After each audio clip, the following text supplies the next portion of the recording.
26 staff meeting. A third-party consulting firm has been brought in to review Sharma's most recent comments.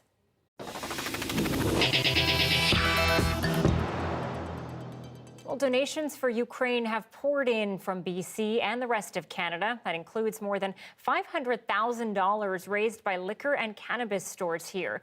There are plenty of options when it comes to making a donation. So what are the best ways you can make a difference? Our John Hernandez reports on why charities are appealing for cash above almost all else. It's been 1 month since Russia invaded Ukraine, all but declaring war and sparking a humanitarian crisis. Aid workers in the region say the need for help is more urgent than ever. The needs continue to grow. Every day, between 150 and 200,000 people are still crossing the borders from Ukraine and going into several neighboring countries. Today, the BC government announced an additional $500,000 for the relief effort. That money raised because shoppers gave generously at provincial liquor and cannabis stores. We still have some weeks ahead for donations, so we certainly encourage customers at our BC Liquor and BC Cannabis stores to make a donation. We haven't set an end date for the campaign. The dollars will go to the Canadian Red Cross, which has already raised upwards of $100 million for Ukraine and besieged citizens who have been displaced. We're seeing people arrive exhausted and just spent, and they've exhausted all of their resources, and they're really looking for the basics that in normal times we all take for granted. Others across BC have stepped up to help in different ways, including supply drives. But some organizers keeping track of where all those items end up say it's not always the best way to help. The amount of unsolicited donated stuff, whether it be clothes or medical supplies by very well-meaning people from all around the world, is now clogging up the border crossings into Ukraine, and it is delaying the vital supplies. The experts say cash donations routinely prove to be the most effective way to help out. And if you do intend to donate, make sure whatever charity you're giving money to is working directly with people on the ground in Ukraine. Ukraine needs help now. The last thing you want is for your giving to be sitting in a Canadian bank account 2 years from now. So you want to make sure that your money and your support gets into Ukraine and quickly. It might take some research on who you're giving to, but the effort can go a long way. John Hernandez, CBC News, Vancouver. CP rail workers have been back on the job as of noon today after the railway company and the union agreed to end the work stoppage. After days of back and forth accusations, CP Rail and the Teamsters Canada Rail Conference Union have agreed to enter into a binding arbitration. The union spokesperson said it was not the preferred method, but they say they were able to negotiate terms in the best interest of its workers. Wages and pensions remain as stumbling blocks, however, and the arbitration process could take weeks. It was a sign of relief, though, for BC farmers who rely on the rails for deliveries. The stoppage couldn't have come at a worse time. We're short of feed in Western Canada, and a lot of our feed is coming from the States, the grain, especially to Alberta. And, it's the spring planting season, and Idle railways would have affected the delivery of fuel, seed, and fertilizer to BC. Thomas says a stoppage would have especially troubled feedlots where cattlemen buy their calves, which would have in turn raised their selling price even higher. A former head of the Chilliwack Teachers Association will be the next president of the BC Teachers Federation. Clint Johnston is laying out some of his top priorities. Looking at the teacher shortage that remains and has been exacerbated by COVID, but also looking at what key role we can play together with others in the K-12 education system on decolonizing, on looking at the Truth and Reconciliation recommendations and on UNDRIP and working to make our system a more representative system that supports everyone. Johnston is already serving as vice president of the BCTF. He's also a vice president of the Canadian Teachers Federation. Johnston will take over for Terry Mooring, whose third one-year term ends in June.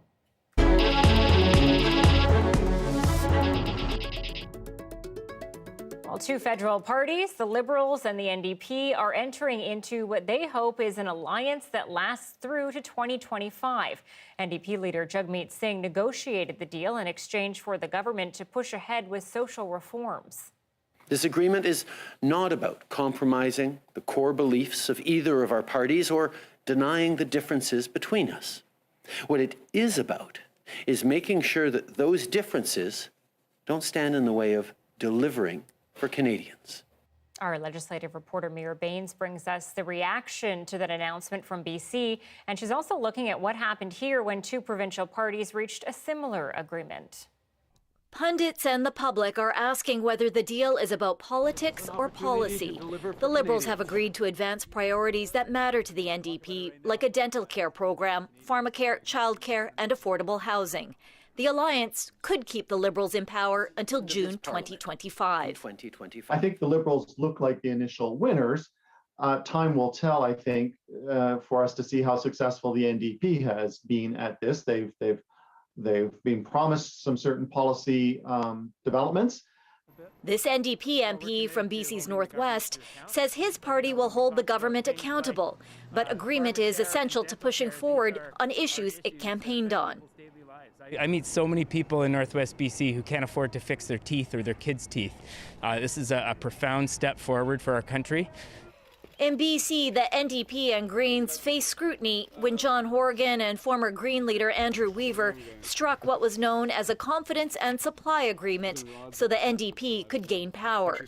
In 2017, the Greens supported the BC NDP on confidence votes, but that relationship cooled when Weaver decided to sit as an independent.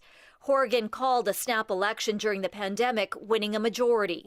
Federally, some question if Jagmeet Singh can hold on to his party leadership for the duration of the deal, leading to speculation if he can't. Jagmeet Singh has a caucus of 25. And holding them all together, particularly at times when the Liberal government does things that the NDP doesn't like, or certainly members of the caucus don't like, I think is going to be very challenging for Jagmeet Singh. While the minority Liberal government will try to push through legislation, the NDP pushes forward with its platform. In Singh's riding of Burnaby South, some voiced their support. Because dental was the only thing which was so expensive. And if it's getting cheaper for us, why not? So I think that finally means that we've got a country that's got a unified government. As for Horgan, he's tweeted his support for the political cooperation, emphasizing the need to invest in health care. He said the premiers are ready to meet with Ottawa to reach an agreement on new funding. But as the saying goes, nothing lasts forever. It remains to be seen whether this alliance goes the full term until 2025 or whether there's an election before that. Mira Baines, CBC News, Victoria. Okay, so you heard there in Mira's reporting a reference to dental care. Well, a major part of this federal political allegiance is a phased-in dental care program for low and middle-income Canadians. It's not a universal dental plan, but it would add to the patchwork of care that already exists. As Christine Birak reports, it could help the millions of people falling through the gaps. It's not a visit most people look forward to, but roughly 1 in 5 Canadians avoids the dentist because they can't afford it. I needed my wisdom teeth taken out. Colette Langdon was in pain but couldn't pay for the procedure right away. And as a single parent, that was just not something I could do. The federal government's proposed dental program is promising more help. Set to start this year for kids under 12, it'll expand to cover those under 18, seniors, and people living with disabilities, with a full rollout in 2025. And the program would be restricted to families making less than $90,000 a year. So I'm thrilled that this is a step towards providing really urgent dental care towards people who need it. While critics argue it'll cost too much, experts insist the returns will be incalculable.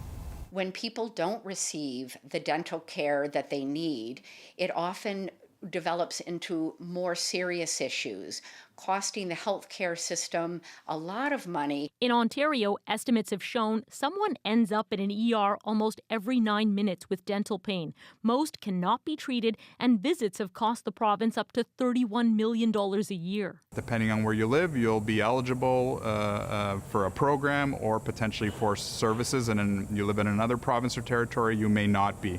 Doctors say the big questions now are what services will be covered, who will deliver them, and which level of government will make the payments. I would argue that the federal government might want to look around the world to sort of see what is working in different places and try to model something around best practices. He adds it's complicated, but Germany offers a mix of public and semi-private dental insurance. Medically necessary treatments are covered, but others aren't.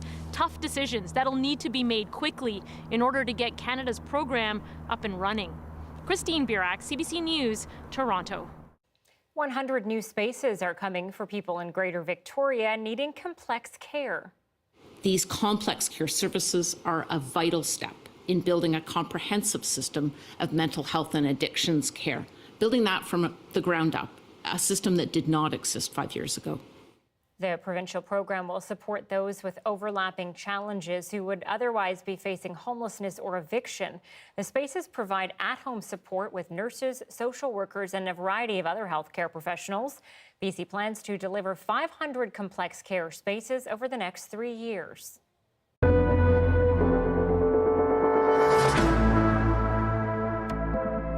Turning to COVID-19 now, BC saw another large in daily hospitalizations, another large drop rather, down by 17 to 254 now. Critical care patients are down 1. No British Columbians have died from the virus since yesterday.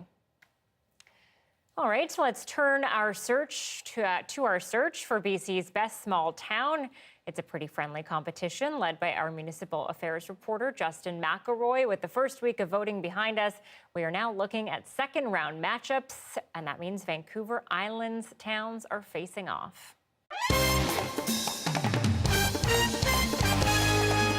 It's time for the second round matchups around Vancouver Island in the search for BC's best small town. 16 towns enter, but only 8 will move forward at the end of the day. Tofino was tagged as a favorite to win it all from the start, but look at Ucluelet, well on its way to defeating its neighbor. Who will the winner face next round? On the east coast of the island, it's Ladysmith versus Qualicum Beach, but the bigger and older coastal community looks likely to pull off the victory. Further north, it's a battle of the ports between Hardy and McNeil, but the world's biggest borough looks to be going down to the larger fishing mecca. Next week, Port Hardy looks poised to face Cumberland, the former coal mining town undergoing a population boom, which is currently well ahead of Saratoga Beach. And that's Vancouver Island's round of 32 in the search for BC's best small town. Visit cbc.ca/bestsmalltownbc to vote. All right, Justin, really getting into it. I love it. And we need to pay a little more attention to Vancouver Island now. You know, when you travel to its west coast, there's the option of visiting 2 remarkably different yet similar towns. Back to Justin, who takes us to Tofino and Ucluelet. These are 2 small communities together facing immense challenges. Take a look. The local MLA knows it's never good to say which of your towns you prefer. I'm probably going to get in trouble when I say some of this stuff. Just 40 kilometers separate Tofino and Ucluelet, but they attract different crowds. I think a person turns right at the highway because they've heard of it. They've heard of Tofino. I always liken them to 2 fingerprints on the same hand. Beautiful West Coast geography, but just a little bit of different characters. Often in the case of rivalry towns, there's one a little bit more known to tourists and one that's seen as a little bit of a deep cut for people that get to know them a bit more. I think of Banff and Canmore, Whistler and Squamish. So you end up with one that has better brand recognition and the other one that has a bit more soul. Jeff Johnson is a musician who first moved from Alberta to Tofino, enchanted like so many by the beaches and lifestyle. But he since moved to the black rocky crags of Ucluelet, a more compact town with less sand and fewer crowds in the summer. There's a common thread for people getting over Tofino. There's people that have been there forever that have seen it change a million times, and they're fine with every new change because they've seen 100 changes. But there's people like myself that were there for 8 or 10 years that see enough changes that they're like, oh, this isn't what it used to be, and then they take off, and then they come down to Ucluelet, which is sort of 8 or 10 years behind Tofino in a lot of ways in that transition. Both towns face similar affordability challenges. While home in Ucluelet costs about half as much as one in Tofino, property values in both rose by more than 40% last year. It's part of the reason why collaboration is so important. The two towns share a building inspector, have mutual aid agreements, and look at housing plans from a regional perspective. Rather than looking just at Tofino, we started to look at housing as a regional question. And what happens in Tofino, what happens in Ucluelet, what are the challenges that each are facing, and how can we use data that we've collected together to help find solutions together. And that ultimately is key, because yes, these towns are friendly rivals, and yes, there can be competition, but when you're as close as these two are together, you realize you're two sides of the same very rainy coin. Justin McElroy, CBC News, Ucluelet. I know Justin filmed that a couple days ago, but I just love that shot of him soaking wet. And I know. I feel, Joe, like he's been doing what I've been doing with Anya for the last couple days, which is singing a lot of Rain, Rain, Go Away. I know. Yes, whether you're Justin on the West Coast, the West Coast, or just hoping for some sunny breaks that just won't show up here in Metro Vancouver. Yeah, it's been a soggy week. And in fact, it has been a soggy month. We are well above our average rainfall for the month of March, which is around 111 millimeters. We're already over 120, and we've got a few more rounds of rain to go. Let me show you what's on the satellite and radar right now.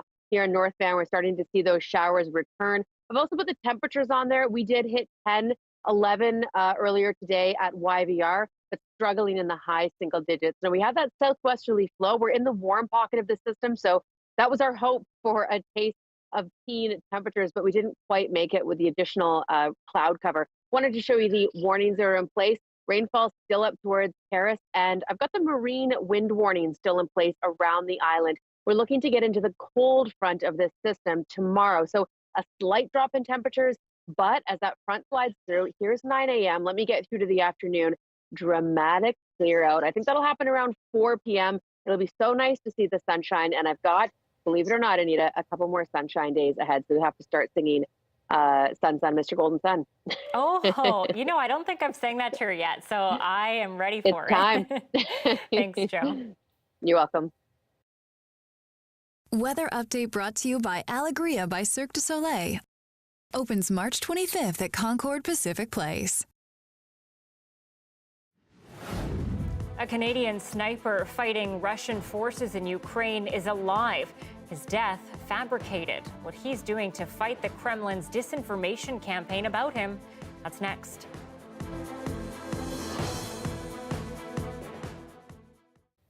Thanks for staying with us during our commercial-free live stream. A mother-son duo from Saskatoon have published a cookbook with more than 300 South Asian recipes. Now, it's been dubbed a love letter to culture and cuisine. But as Bonnie Allen reports, what's remarkable isn't only what's in the book, but how it was made. So let me chop the cilantro, which... When Prema Ranganathan moved to Canada from India 50 years ago, nice flavor to she taught herself to cook, add some then began perfecting hundreds of South Asian recipes. This is green mangoes. But until now, Prema has never written down her recipes. She has vision loss and struggles to read or write. It's just out of my head. I can give a recipe out anytime just from my memory. It's a talent her son Prasanna Ranganathan marvels at. The exciting thing about Mom is she knows how to cook these dishes from scratch and she never references a book. So it's all in her mind and her heart. Prasanna also has vision loss. In fact, he's legally blind. But growing up, one thing was always clear. Oh my gosh, yeah, food was the love language. Relationship with food was that it was the milestones in my life or those dinner table moments. And also just that she shared so much of her culture, our culture, with us through the food that she created. Prasanna, now a lawyer in Toronto, convinced his mom to share their culture and cuisine with the world. Add a teaspoon of mustard seeds. So the 74-year-old spent months reciting 308 recipes to be transcribed into a vegetarian cookbook. And they found a fan. for I have just gotten started. Canadian Instagram made famous poet and author Rupi Kaur and her manager were eager to publish the cookbook as part of a new project that amplifies the voices of immigrant women. So I'm hoping somewhere it would be around for the next generations to come. All proceeds from the book will go to CNIB. She is humility personified, and she's deeply uncomfortable when we praise her and when attention or light is shone on her. You see her laughing now, and it's true. I am humble because it's my son who thinks I should be known to everybody. The name Prema actually means love, thus the cookbook's title, Made with Prema. But making the book was also an expression of love for mother and son. Bonnie Allen, CBC News.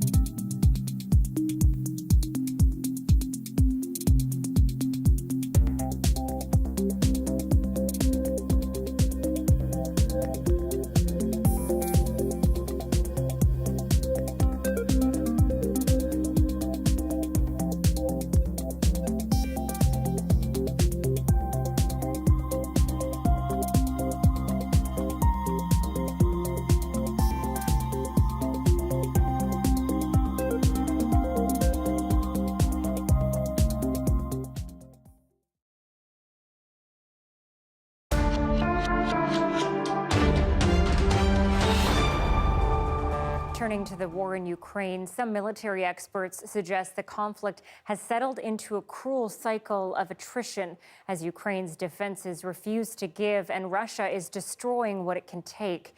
Ukrainian forces claim to have retaken a strategic suburb of Kyiv from the Russians and are continuing to fight Russian efforts to occupy the city of Mariupol. Ukraine's defense is stoking fears the Kremlin will escalate the war to new heights. The total displaced by the war is now at 10 million, nearly a quarter of Ukraine's population. Susan Ormiston has seen the toll that it's taking on Ukrainian civilians and says the war is wearing people down.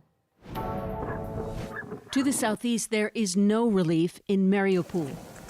Street-to-street fighting with Russian troops, and Ukraine says 2 new powerful bombs hit the besieged city, igniting fires.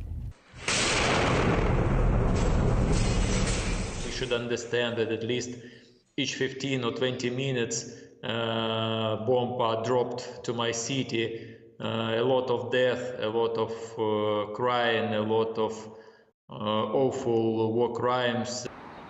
Kyiv is under a curfew. Ukraine claims its forces recaptured an area just west of the capital.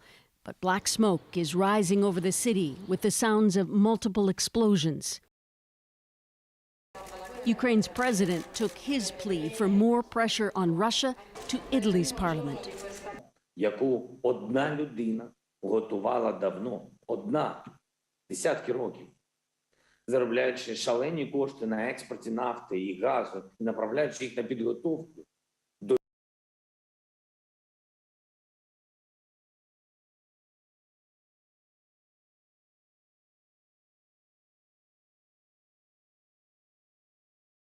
We've got just a bit of a technical glitch there. That was Susan Ormiston reporting tonight. Now, a former Canadian soldier has found himself fighting more than just Russian troops in Ukraine. It turns out he's been caught up in a Russian disinformation campaign that had many believing he was dead. Now, as Ashley Burke explains, he's fighting to set the facts straight. It's me. I'm not dead. Proof of life of a Canadian foreign fighter. Russian social media declared dead. Well, I'm alive. That's what I'm saying. And I pretty much was the last person to learn about my death. So I'm from Canada, and my name is Wally. CBC's Susan Ormiston and her team met up with Wally, a retired Canadian Armed Forces sniper and Canadian veteran Shadow, after they arrived in Ukraine. They asked not to be named over concerns for their safety. Last week, they joined the front line in the Kiev region alongside Ukraine's army, fighting back against Russian forces. They use a lot of, artillery and rounds and shelling. They just shoot everywhere. Wally says he got back to safety yesterday after a week and was stunned when he turned on his phone. It was a cascade of, of news messages. Family, friends, total strangers, even those he fought with in the past against ISIS, afraid he'd been killed by Russian forces. And my general in Kurdistan, they were so worried, and they were praying, and they even sacrificed like a sheep, like for my safety. This is a clear case of Russian government disinformation. Marcus Kolga runs a Canadian disinformation debunking platform. He says Russia has also targeted American foreign fighters with the same lie. In Wally's case, online posts dubbed him the deadliest sniper in the world, that he'd gone to Mariupol and had been killed by Russian forces within 20 minutes after he arrived. The intent of this narrative is to discredit foreign volunteers who are going to Ukraine to aid in the defense of Ukraine. It's also intended to demonstrate to the Russian people the strength of Russian special operations. Wally says none of it's true. I'm a good sniper, that's it. Nothing less, nothing more. He says all of this is a lesson that his fight against Russia is no longer just on the front line. Ashley Burke, CBC News, Ottawa. A residential school and 60s scoop survivor from a First Nation in Nova Scotia says she's devastated that her settlement claim was rejected for the final time. As Nicole Seguin reports, Debbie Paul was told it was denied because she was in care for less than 5 years. And a warning, this story contains some distressing details. This is me. When I was 12 years old, I was taken away. Debbie Paul combs through her 60 scoop folder and remembers. It holds a collection of legal documents, letters, and faded photos of herself at the former Shubenacadie residential school. She's been looking for justice for years, but a letter she got last week makes her feel like she's back where she started. Now, it seems like my validation, they took it away from me. The letter is a final rejection from the 60s Scoop Class Action Settlement Agreement. It's meant to grant settlements to status First Nation and Inuit children who were taken from their parents and communities and put into care between the 1950s and 90s. When the Shubenacadie institution closed in 1967, Paul was kidnapped by a nun and taken to Massachusetts to live with a white family.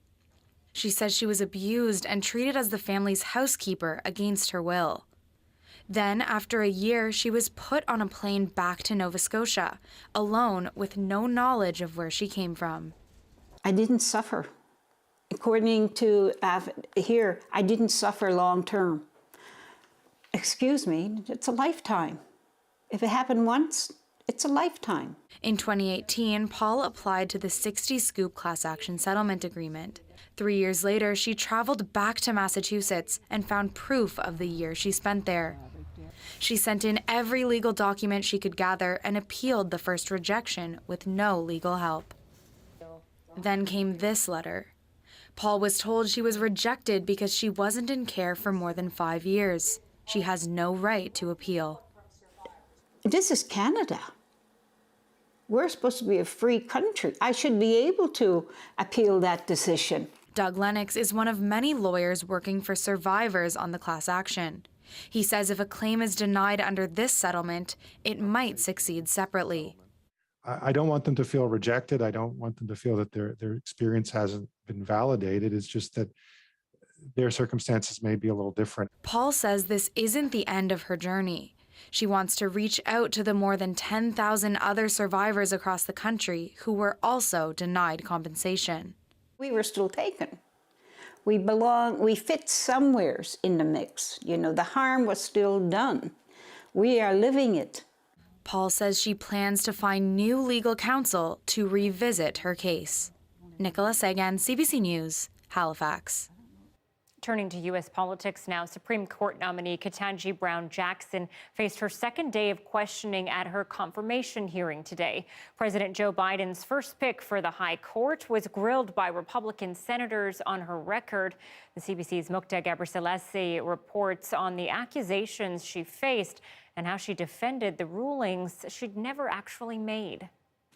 I am committed to serving as an even-handed Supreme Court justice if I'm confirmed by this body. Ketanji Brown Jackson said that's been the standard for how she approaches all cases as a judge on day 2 of the Supreme Court nominee hearings. She said it's about the facts, working within the boundaries of the law, and setting personal feelings aside. Your judicial philosophy is to rule impartially. No, my judicial philosophy is to rule impartially and to rule consistent with the limitations on my authority as a judge. And so my methodology actually helps me to do that in every case. So you wouldn't say that you're an activist judge?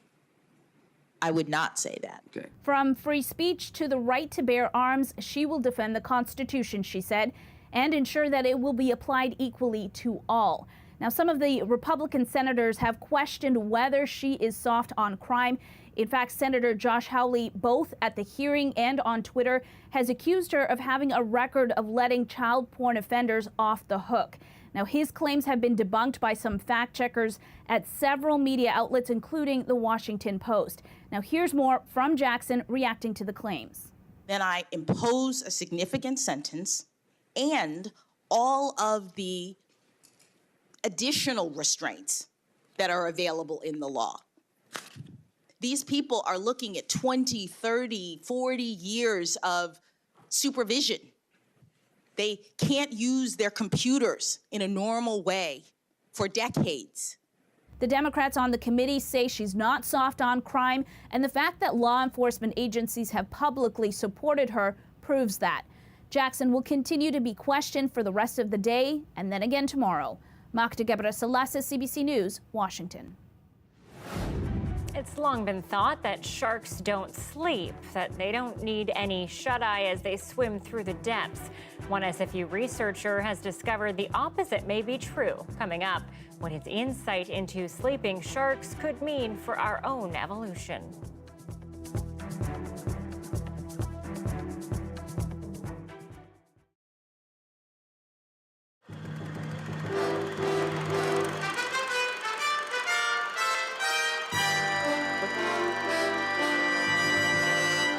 The national work stoppage has shunted all rail traffic onto the sidings and idled ports on both coasts. The government is trigger happy.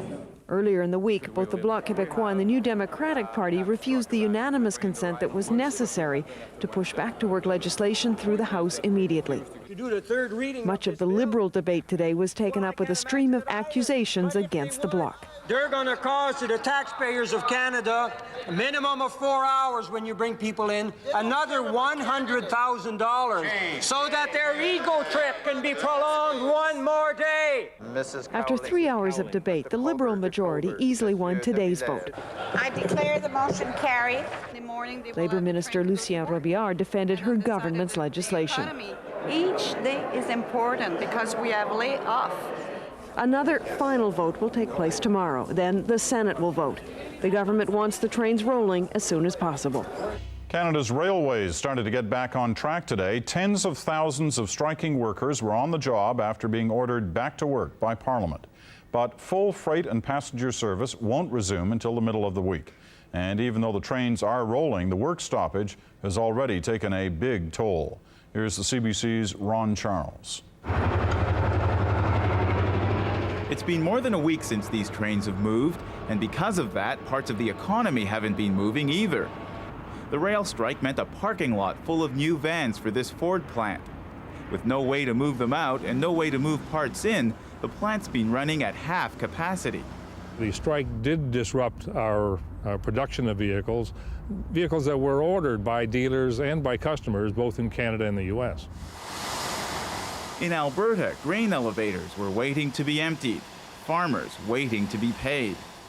When you gotta keep waiting and waiting because of strikes and one thing or another, it don't help, especially this time of year when you're needing money to get fertilizer and everything. And in Vancouver, ships floated in limbo waiting for cargo that never came. The waiting costing an average of $10,000 a day per ship, driving up the final cost of the cargo. It makes the people who are exporting the products uncompetitive where that same product can be shipped from some other country or some other port. The Canadian Manufacturers Association says the strike has been very costly to business. $500 million a day, adding up to $3 to $4 or even more $1 billion over the course of the week that it was underway. Too darn much damage to the Canadian economy was done. But the CAW, which represents workers who were locked out during the strike, says those numbers are inflated. I've heard all these experts talk about $1 billion, $3 billion, $5 billion, all within the same breath, which shows me that nobody has any idea of what the actual cost is. But that cost could continue to mount over the next few days. That's how long it will take to get all of the trains up and running. Ron Charles, CBC News, Toronto.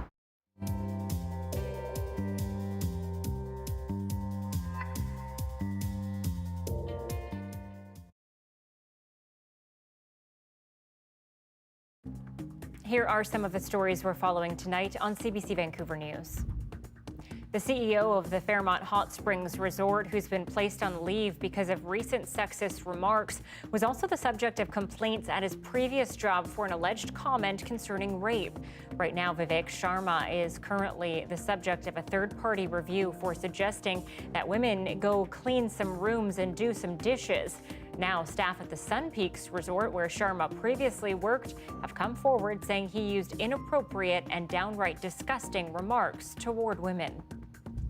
Ukraine needs help now. The last thing you want is for your giving to be sitting in a Canadian bank account 2 years from now. So you want to make sure that your money and your support gets into Ukraine and quickly.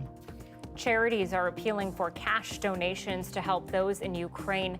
They say unsolicited items like clothes or medical supplies is now clogging up the borders into Ukraine, and dollars go further. To date, the Canadian Red Cross has seen upwards of $119 million donated for the Ukrainian relief effort.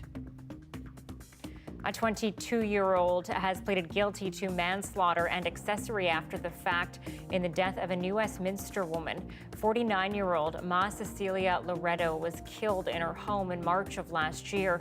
Her burned body was found the next day at Green Tree Village Park in Burnaby. So we all know sleep and rest are essential for all human beings, but have you ever wondered how certain marine animals manage to get some shut-eye if they constantly have to keep swimming? Well, one researcher from SFU discovered the first ever physiological evidence of sleep in sharks, and it gives us clues about how sleep has evolved in living organisms over time. Sleep scientist Mike Kelly is here with us now. Thanks for taking the time. No problems. Thanks so much for having me. So, Mike, this research took about 6 years. You managed to observe the behavioral patterns of sharks from New Zealand. Can you tell us about the process of setting up the study? Really, up until this point of this latest paper, we were really just focusing on the behavior of sharks, so doing things like tracking their activity patterns. And we came up with this idea that sharks that were inactive for 5 minutes or longer were probably sleeping. All our behavioral data told us that. But the problem is behavior can be really misleading because sometimes an animal can look like it's asleep and be awake, or look like it's awake and actually be asleep. And so you really need physiological evidence to support that behavior that you're seeing. And that's what we've achieved with this latest paper by looking at their metabolic rates. Well, can you talk about that a little bit more? How can you tell if a shark is sleeping? You just mentioned metabolic rate. So can you expand on that a little bit more? Because they do keep their eyes open. Well, yeah, look, so I'm lucky because I get to be in a lab, and so I get access to all these tools, so I can see their metabolic rates happening in real time. And most people who might be out there scuba diving or whatever it might be are probably not walking around with a respirometry chamber and an O2 sensor. It's subtle because these sharks actually do still spend a lot of their time just inactive on the seafloor, whether they're awake or asleep. But you can tell by their posture. So when these sharks are awake, these buccal pumping sharks, the grass board sharks, they actually sit up on their pectoral fins with their head up, almost like a dog waiting for food, if you will. But after about 5 minutes of inactivity, they start to fall into sleep. And what will happen is they'll flatten themselves right out and just be very, very flat with the sea floor, and might kind of bury themselves a little bit in the sand. But yeah, that's the biggest giveaway. The tricky part is they're actually able to open and close their eyes. And so you might at first think, well, if they've got their eyes closed, they're sleeping. But don't be fooled, because they can actually sleep with their eyes open and they can be awake with their eyes closed. So eye state actually has nothing to do with sleep. It's more to do with if they perceive a threat or if there's the presence of light. So you really just got to try and go off posture. Okay, so don't go touching a shark if you think that it's sleeping because its eyes are closed. Good advice. Why sharks? What can studying sharks tell us about how sleep has evolved in living organisms? Yeah, so this is quite an important question, and it's sort of, I get asked this all the time because, geez, what's the relevance of knowing why sharks sleep? But you've got to remember, sharks have been around for about 450 million years, and over that time, they're pretty much unchanged.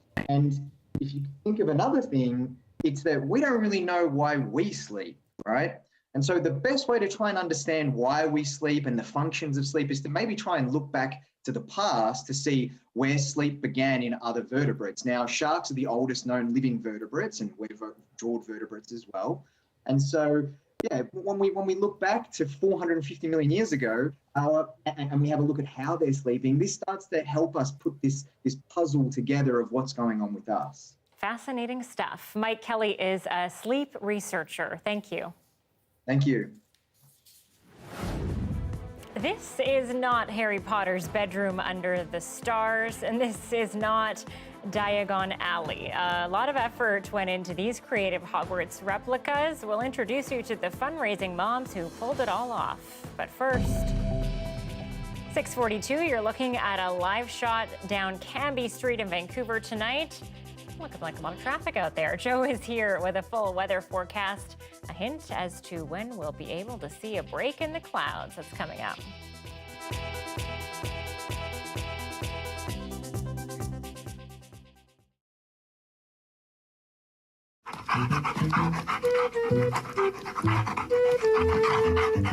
What kind of problems are you having here in Dieppe in terms of people not getting rid of their dog poop? Well, it's really not just in Dieppe. It's a worldwide, even, with our tri-communities. We've been dealing with this for years and years and trying to educate people more than anything. The bad thing about the environment and the dog poop.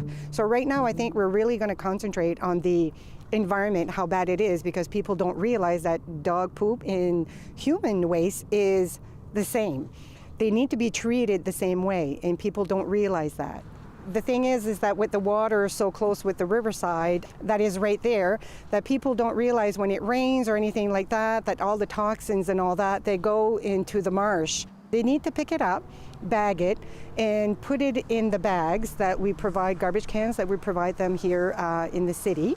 And after that, our staff just brings it to Eco 360, which they treat it. So if they leave it there, it's not treated. So then it's really bad for the environment, for humans, dogs, and our waters. So these are basically what people are supposed to pick up when they come and walk on our trail. So you grab your bag here, and then after you pick up all your dog waste, or if you have dog waste, and then you would add it into the bag. So this bag here has been changed on Wednesday or Thursday, and there's already about that much in the bag in just 2 days.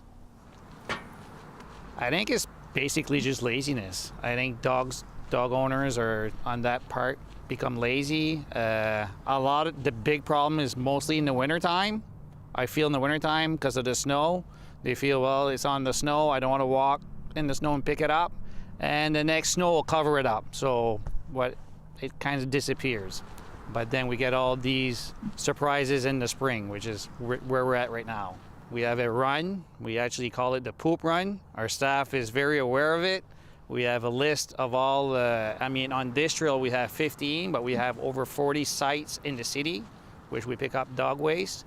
And it's unbelievable. In 1 week, in a garbage bag that's this big, can be 30, 40 pounds of waste per week. And we'll go through 2,000 bags, dispenser bags for the people to use per week. So that's 2,000 bags. I know everybody grabs 2, 3, 4 bags. That's good, but that's how much stuff we're processing a week. We hope that people really get it. And it's like I say, sometimes I think it's just a small population. It's not every. We have very responsible dog owners. People are very proud of their animals and which they should be. And yeah, I think we're just talking about a very small population of people, but huge circumstance if they don't pick it up. Huge effects. Yep. So pick it up. Pick it up, please pick.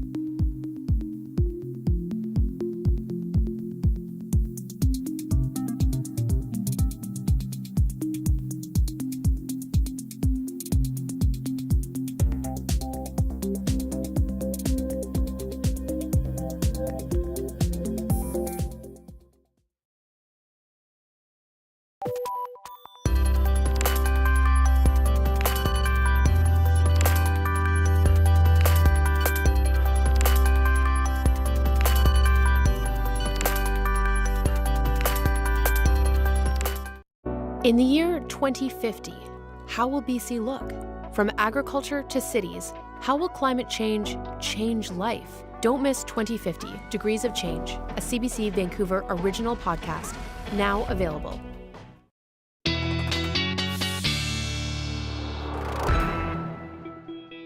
Meteorologist Johanna Wagstaffe joins us now with the forecast. But first, Joe, a busy week for earthquakes. What's going on? Yeah, that's right, Anita. After a relatively quiet start, both the Atlantic and the Pacific rumbling in the past few days. So just wanted to update you first, taking you to the mid-Atlantic spreading zone where the Portuguese island chain seen what we call a swarm of micro earthquakes. So these are earthquakes between magnitude 1 and magnitude 3. So most of them not causing any damage or even felt, but hundreds of them lining up against what was an ancient sort of volcanic rift zone. This volcano hasn't erupted since 1808, but these earthquakes prompted authorities to initiate their emergency plan. There are over 8,000 people that live on that island, and this could be a sign of that volcano awakening up. So we're watching that closely. And then earlier today, magnitude 6.9 earthquake struck on the east side of Taiwan.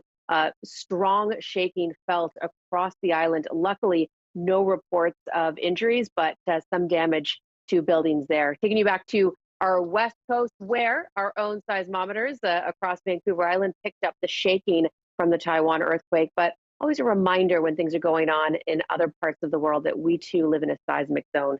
All right, we've got this frontal system moving in across the province. The warm front moved in today, and that cold front will be our story for tomorrow. So taking you through the forecast, the green is the steady rain. There's that cold front marching across the island and then Metro Vancouver, really through the overnight and Wednesday morning. Here's Wednesday, 2 p.m.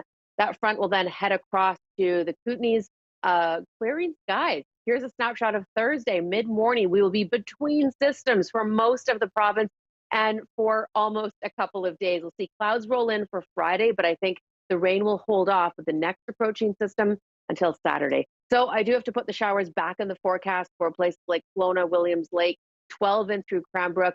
I didn't quite get those mid to high teen temperatures today in Kelowna, I should say. You were sort of in the low double digits instead. Okay, so breaking it down, rain overnight and rain through your Wednesday morning, clearing skies as we head into the afternoon, highs to just 11. We won't see a dramatic cool down behind that cold front. It's really Thursday that we'll notice that drop in temperatures. And I should mention tomorrow afternoon, look for gusty winds in the afternoon with that clearing. Northwest winds coming in around 40 kilometers per hour. And we do have those marine warnings in place for the strait around the island. Thursday is our day, even though it'll be a little bit chilly, a mix of sun and cloud. Increasing cloud Thursday overnight into Friday. I'm still hopeful we'll see a few blue sky breaks and at least skies will remain dry. It's Saturday that next Pacific system rolls in. At this point, it looks showery for the weekend, not a big washout. Showers for Saturday, Sunday. We get a bit of a break Monday. Rain returns on Tuesday. Anita, it has not been a spectacular March for those who wanted it warm and sunny, and that's probably how it's going to go out, just the way it is. Hopefully people got to get away. Got to do something. That's it. Yeah, day trips, long trips, whatever it takes. Yeah. Imaginary trip. Thanks, Joe. You're welcome. Well, you may know what it's like to plan a fundraiser for your child's school. Well, for two moms in Nova Scotia, what started as a fairly simple plan for an event with a Harry Potter theme grew and grew. What they created, as Colleen Jones shows us, is likely to impress fans and maybe even a few wizards.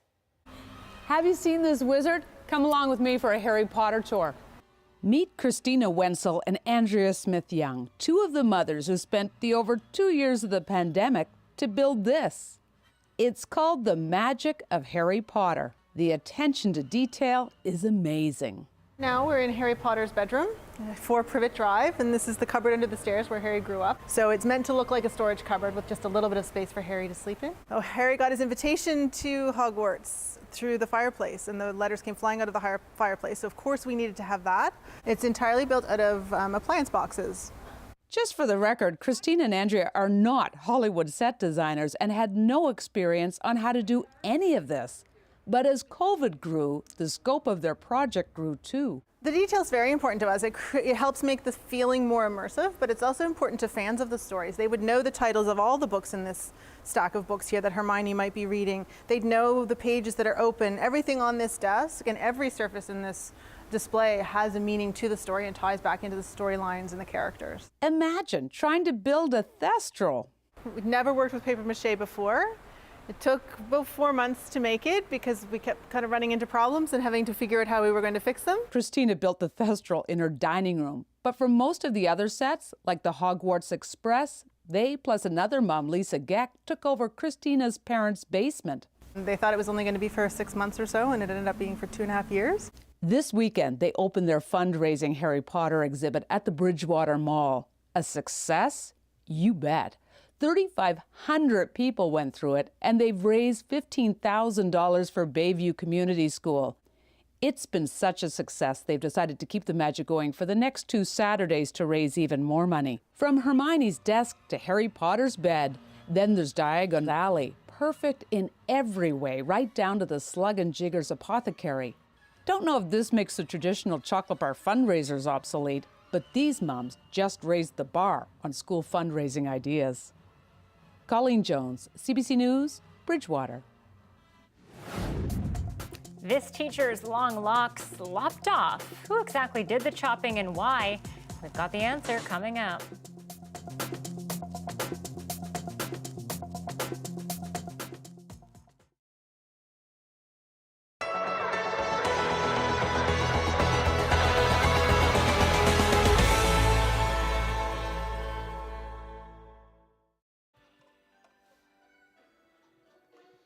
I am so relaxed, so grounded, so happy. It's every day. Can you imagine coming down here and just playing with concrete and paint and painting?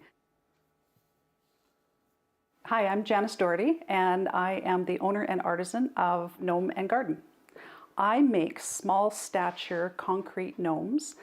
The gnomes are made of like concrete and water and limestone, and they're all earth elements, and they're so grounding. It just feels so good, and they're so darn cute to look at too. It's a funny story. I had come to my husband in total frustration after going through COVID, and the year before that I had gone through breast cancer, and I was just at that point where it's like, I don't know what I'm supposed to be doing with myself. So I came to him and I said, what am I supposed to be doing? And he said, well, why don't you make gnomes? The man loves gnomes, so that's why he suggested it. I, on the other hand, had never made a gnome in my life. This was my very first one. I could have looked at him like I do a lot of times, it's like, you're nuts. But it felt right. And I thought, you know what? This is the time. I've got the time and the space to be able to do this. So I did it. This is the family. Every one of them is named, and their name starts with GN. This is Norbert. He was my first one. And this is Newt, Nigel, Nestor. But this is my very first nugget. I work at a pace of about anywhere from 12 to 14 nuggets an hour. I can do like 5 bigger ones in an hour. They take about an hour to set. I've got things at different stages. I'll have ones that have been poured that are on the workbench. I'll have ones that have to be dremeled a little bit and then painted. I will wake up in the morning with a gnome idea in my head, and it has to happen. So I have a ton of clay, and I will just grab some clay, put it together, and I will create what's in my head. And that's how these two came about. I knew I couldn't go back to the corporate world. I had left it 6 years ago when my mom passed away, and I thought, no, this isn't what I'm supposed to be doing. I had followed a lot of female artisans, and there's a lady down in the States that I was following who was up at 5 o'clock and into her workshop and grinding away and not going to bed till 11 o'clock at night. And I followed her for a while, and then I realized, no, that's not what I want to do. I have been through a lot, and this was my time for peace. I've earned it. I don't ever want it to get to the point that it's a burden. I want to do this because it brings me joy, and I know it brings joy to other people. Hi, I'm Amy Bell. Here's what's in your CBC Vancouver inbox. Stream your favorite CBC dramas or comedies 24/7 on demand on the CBC Gem app. Plus, you can live stream CBC Vancouver News. Check it out at gem.cbc.ca. And never miss a special programming series or contest. Subscribe to CBC Vancouver's e-newsletter at cbc.ca/Vancouver inbox and keep connected with us.